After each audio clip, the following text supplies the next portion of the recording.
Siamo con Matteo Rettore, direttore della CNA di Padova, e parliamo del carico fiscale per i cittadini. IMU e Tasi si devono pagare, il novembre è il mese della tassazione. Ecco, voi avete fatto uno studio, che risultati sono emersi? Allora, anche quest'anno purtroppo nel 2015 sia IMU che Tasi in provincia di Padova cresceranno di poco, continuerà a crescere anche l'IRPEF, quindi continua la crescita della tassazione locale nella nostra realtà provinciale. L'anno prossimo invece non pagheremo più la Tasi, ma le imprese continueranno a pagare l'IMU sui capannoni, sugli opifici, sui laboratori e i negozi. Quindi la tassazione è destinata per questa tipologia di imprese a rimanere. A livello di percentuali, quali sono i numeri?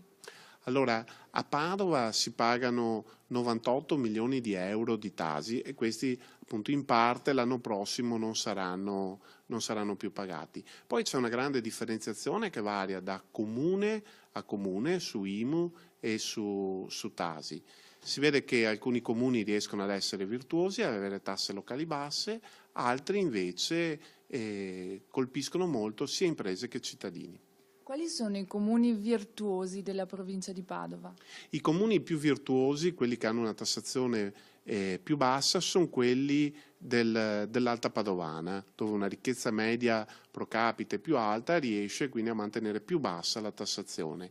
Nei comuni della Bassa Padovana e nei comuni più piccoli invece la tassazione aumenta.